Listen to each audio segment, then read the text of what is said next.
Hi guys, welcome back to my channel. I'm so glad you stopped by today. I hope everyone is having a wonderful October. I know it probably doesn't feel much like Halloween, but let's try and enjoy it as best we can. So today's project, I'm not sure if I can categorize it as cute or creepy because it really depends on your perspective of spiders, but I'm going to be doing a jumping spider. Anyways, let's get started.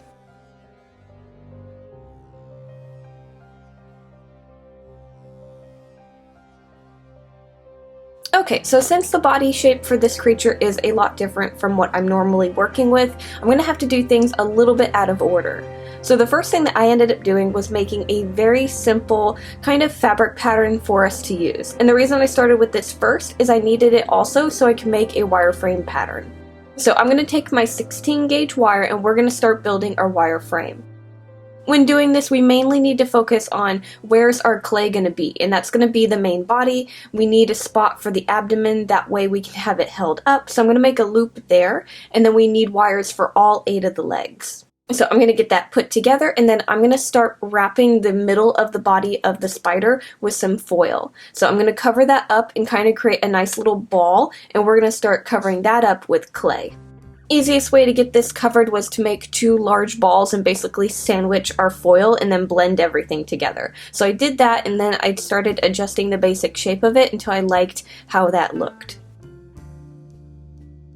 So the part of the spider that we're going to be making mainly out of clay is going to be the thorax, but the abdomen is going to be made out of fabric. So what I want to do is, while making the thorax, is I'm going to make a spot that will make it easier to connect the abdomen to it. So I need to make kind of a little lip area, and I'm just going to kind of build that up with a strip of clay and blend it into the body.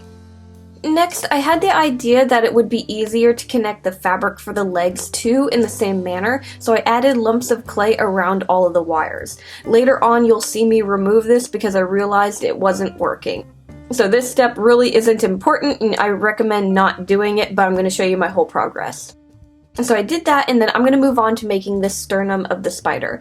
So the main reason I'm going to start on the bottom portion instead of the top is I figured it'd be easier to handle the clay, and I wouldn't have to worry too much bumping the bottom portion while sculpting the top versus the other way around. Just the way it was shaped, it made more sense. So I'm going to use my tools, and I'm going to break up different sections on where the legs are going to connect. So I'm going to be making that kind of broken up, and then the middle is going to be kind of like a roundish kind of shape, and that's going to be the sternum itself. So I'm going to break up the bottom of the spider into all these different sections and then smooth out my lines and make sure that I like the basic shape of it. After that, I'm going to start working on the face of the spider. So I'm going to figure out where I want to add the fangs and the little kind of like hand or finger pieces that are around the face. So for the fangs, I'm going to start off with 2 even amounts of clay. I'm going to roll those into balls, and then I'm going to roll them again into cones. I'm going to lay them out on the front of the face, and then I'm going to kind of pinch them to make them look a little bit less rounded and more sharp. Then I'm going to take some other balls of clay and I'm going to go over the very top of that to kind of make it look like the fangs are coming out of something. So I'm going to wrap those balls of clay on the top portion of the fangs and blend that into the rest of the face.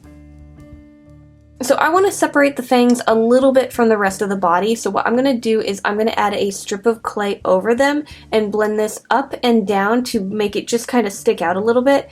And the reason for this is I just want it to kind of look like the fangs are a little bit under a different part of the body.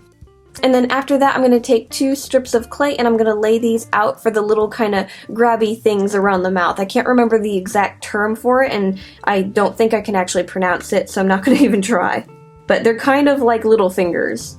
So I'm going to place those, bend them into the correct position that I want them, and then I'm going to use my tools to break them up into different sections. After that, I'm going to figure out where I want the spider's eyes to go. So I'm going to take a tool and I'm just going to push in to make a little indentation for each eye and just lay them out on the face. So I'm going to lay those out, and then I'm going to take some balls of clay, make sure they're nice and round, and I'm going to push them into the spots that we sunk in. So I'm just going to lay the eyes right into the spots that we made for them.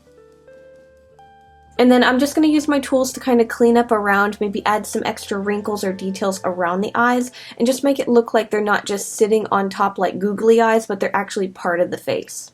I'm going to start messing around with the basic shape of everything, adding wrinkles, texture, just different stuff like that to really refine the look of the face.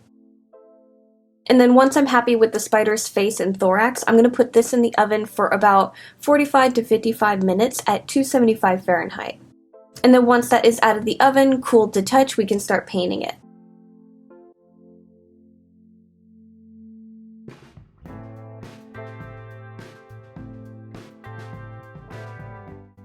So for the painting, I wanted to try something a little bit different, but also really messy. I'm going to be watering down my acrylic paint, that way I can have more of a muddier, transparent look to the painting that I do. I just wanted to try something different, and I've seen people water down their acrylics, and I just wanted to give it a try with our spider. Now, like I said, this was really messy, and I was not prepared for how much it was dripping off of our spider, so I had to take a break here and there to kind of clean up the mess on my desk because it got really bad. So basically what I'm going to be doing is I'm going to be painting the entire clay piece. I'm going to cover it completely in paint, and then I'm going to take a damp paper towel and wipe away any excess paint that is on the more raised up portion. And the reason for this is I want the darkest points of our painting to be in all of the cracks and crevices. So I'm going to do this, I'll probably do it a few different times until I like how it looks, and this will take a little bit longer to dry because everything has a little bit more water in it than normal when I'm working with my paints. And then after that, for extra details and highlights, I decided to stop watering down my paint and just go in with my acrylics. So I started off with using blacks, and now I'm starting to add more browns to the color of the body. I also want to lighten up the more raised up portions, so I'm going to kind of add a bit more of a white color to our browns as I'm adding it, and I'm just messing around with how I want the highlights to work.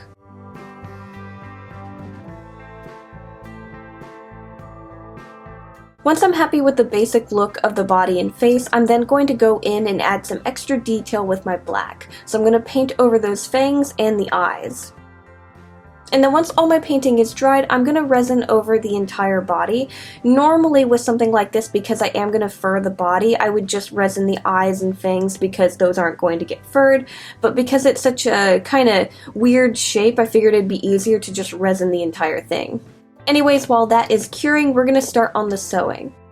Honestly, there isn't a whole lot of sewing to this piece. There's just a few bits and pieces that we need to add.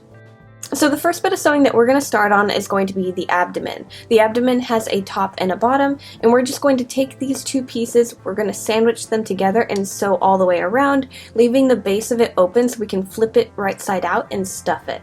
Also, we need a way to connect it to the thorax. So I'm going to do that, and then I'm going to move on to the legs. For the legs, these are really simple. They're just going to be some strips of fabric, but I'm going to add a little bit more detail to them before I fully cut them out. So I'm going to leave all of them connected right now, and what we're going to be doing is we're going to be shaving them and kind of adding tufts of fur to it. So I want to add different sections, and I'm going to break up the legs, and I figured it'd be easier to shave them while they're connected than when they were apart. So I'm just going to use my hair trimmer, I'm going to shorten the hair a little bit, and then I'm going to break it up into different sections to where we have it very short and then very long, creating tufts. Once that's done, I'm going to cut my spider legs apart, and then we can start sewing them. For this, we're just going to fold them in half and sew down the back of them, basically making a very long, thin sock. And then after that, we're going to start putting our spider together because our clay piece is finally cured. So I'm going to start by adding the abdomen, and then we'll work on the legs. For the abdomen, I'm going to stuff it, and then I'm going to add some glue around the base of the thorax where we're going to connect it, and then I'm going to slide that on.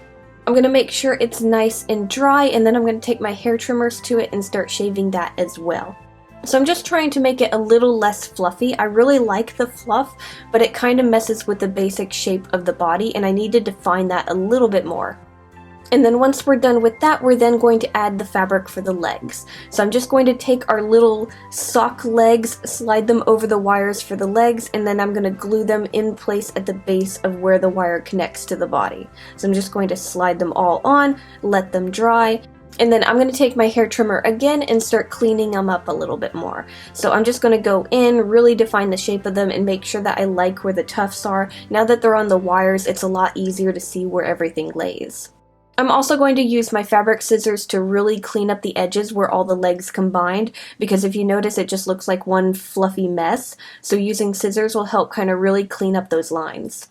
So after removing pretty much all the fluff off of the legs other than the little tufts that we want, I'm then going to take some thread, and what we're going to be doing is we're going to be wrapping it around the joints of the legs to kind of help break up the legs a little bit more. So I'm going to do this to all 8 of the legs, and then we're going to start adding some fur trimmings to the body itself, or the thorax.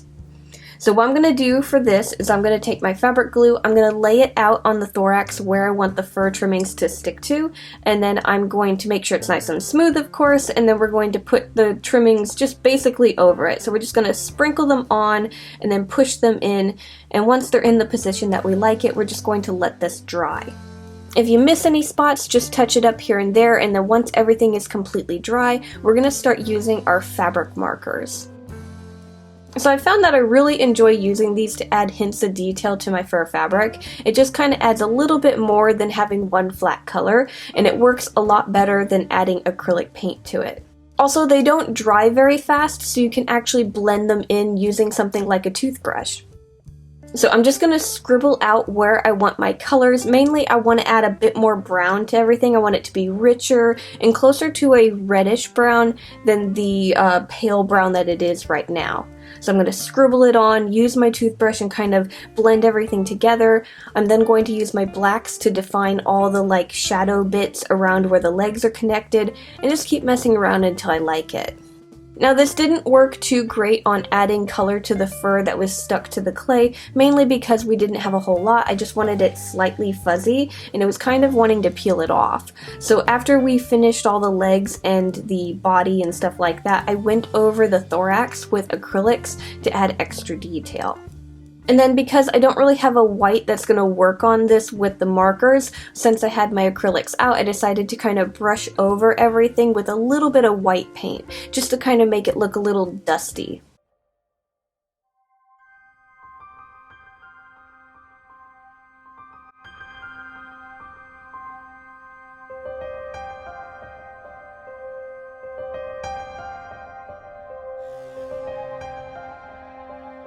Okay guys, and this is our little jumping spider. I had so much fun with this project, especially adding all the extra detail to his fur fabric. I think it came out really nice. Anyways, I'm gonna have this little guy in my Etsy shop, so if anyone wants to give him a new home, I'll leave the links down below. Also, I have links down below to all the materials that I like to use to make my art dolls, so those are down there as well, and they are affiliated links, so if you want to help support the channel, that is one way you can do it. Anyways guys, thank you so much for watching. Make sure to like, subscribe to all that fun stuff, and I'll see you guys next time. Bye!